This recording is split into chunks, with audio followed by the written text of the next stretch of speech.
ইব্রাহিম আলাইহিস সালামকে স্বপ্নে দেখালেন যে ইব্রাহিম, তুমি তোমার চাইতে পছন্দনীয় বস্তুটি আল্লাহর রাস্তায় কুরবানি করো। একাধিকবার তিনি এই স্বপ্নটি দেখলেন এবং ইব্রাহিম আলাইহিস সালাম বুঝতে পারলেন যে আমার সবচাইতে পছন্দনীয় হচ্ছে আমার ছেলে ইসমাইল, যাকে আমি আল্লাহর আদেশে মক্কার মরুভূমিতে রেখে এসেছি। আজ 13টি বছর আমি ফিলিস্তিনে আমার ছেলেকে অনেক মিস করছি। না জানি আমার ইসমাইল দেখতে কতটুকু হয়েছে, না জানি আমার ইসমাইল কত বড় হয়েছে, দেখতে কত সুন্দর হয়েছে। ইব্রাহিম আলাইহিস সালামের হৃদয়ে ছেলে ইসমাইলের মায়া ভালোবাসা যখন প্রবল ভাবে জন্মালো, ঠিক ওই মুহূর্তে তিনি স্বপ্নে দেখলেন যে আল্লাহ তাআলা ইসমাইল আলাইহিস সালামকে কুরবানি করে দেওয়ার জন্য, জবাই করে দেওয়ার জন্য আদেশ করছেন। তিনি আল্লাহ তাআলার আদেশে ফিলিস্তিন থেকে মক্কায় চলে আসলেন। এসে 13 বছর পর নিজের কলিজার টুকরার সন্তান ইসমাইলকে দেখলেন। কিন্তু এই ছেলেকেও তিনি বেশি দিন ধরে রাখতে পারবেন না, কারণ আল্লাহ তাআলার আদেশে তাকে জবাই করতে হবে। তিনি ছেলের সাথে কনসাল্ট করলেন। বাবা ছেলের কনভারসেশনটা কেমন ছিল আল্লাহ তাআলা সূরাতুস সাফফাতে খুব চমৎকার ভাবে বলছেন, ফালাম্মা বালাগা মাআহু সাইয়া ক্বালা ইয়া বুনাইয়া ইন্নী আরা ফিল মানামি আন্নী আযবাহু। ইসমাইল যখন একটু হাঁটতে পারে, দৌড়াতে পারে, ছোটাছুটি করতে পারে, এই বয়সে যখন পৌঁছলো, ইব্রাহিম আলাইহিস সালাম এসে বললেন, হে আমার কলিজার টুকরার সন্তান, আমি স্বপ্নে দেখেছি যে আমি তোমাকে জবাই করছি। ফানজুর মাযা তারা, what do you think about it, what's your opinion about the matter, তোমার মতামত কি, আমি তোমার মতামত জানতে চাই। ছোট্ট ছেলে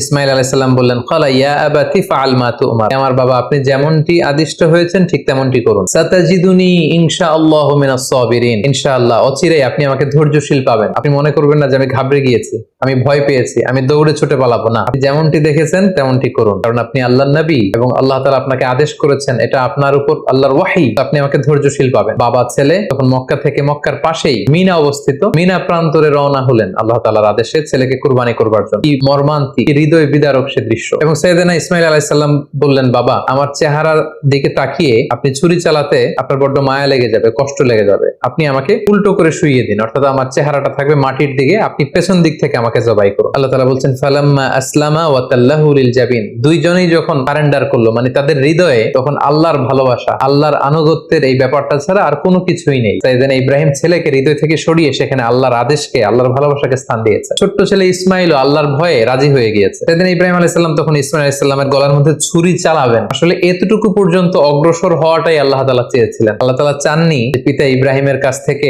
শিশু ইসমাইলকে ছিনিয়ে নিতে। আল্লাহ তাআলা চেয়েছেন যে ইসমাইলের স্থান ইব্রাহিমের হৃদয়ে বড় নাকি আমি আল্লাহর স্থান বড়। তিনি যখন ছুরি চালাবেন, পেছন থেকে ডাক আসলো, ওয়ানাদাইনাহু আইয়া ইব্রাহিম, হে ইব্রাহিম স্টপ, আর সামনে আগ বাড়ানো যাবে না, এখানেই থামো। সাদ্দাক্তা রুইয়া, তুমি তোমার স্বপ্নকে বাস্তবায়ন করেছো, তুমি তোমার স্বপ্নকে বাস্তবায়ন করে দেখিয়ে দিয়েছো। ইন্না কাযালিকা নাজজিল মুহসিনিন, এভাবেই আমি যারা সৎ কর্ম পরায়ণশীল তাদেরকে প্রতিদান দিয়ে থাকি। ইন্না হাযা লাহুল বালাউল মুবিন, নিশ্চয়ই এটা অনেক বড় পরীক্ষা, এই বড় পরীক্ষাতেও তুমি বাপ বেটা তোমরা উত্তীর্ণ হয়েছো। ফাদাইনাহু বিযিবহিন আযীম, আল্লাহ তাআলা বলছেন জান্নাত থেকে একটা বকরি এনে, একটা ভেড়া এনে আমি ইসমাইলকে সরিয়ে দিলাম, ইসমাইলের জায়গায় ওই বকরি কুরবানি হয়ে গেল। আল্লাহ।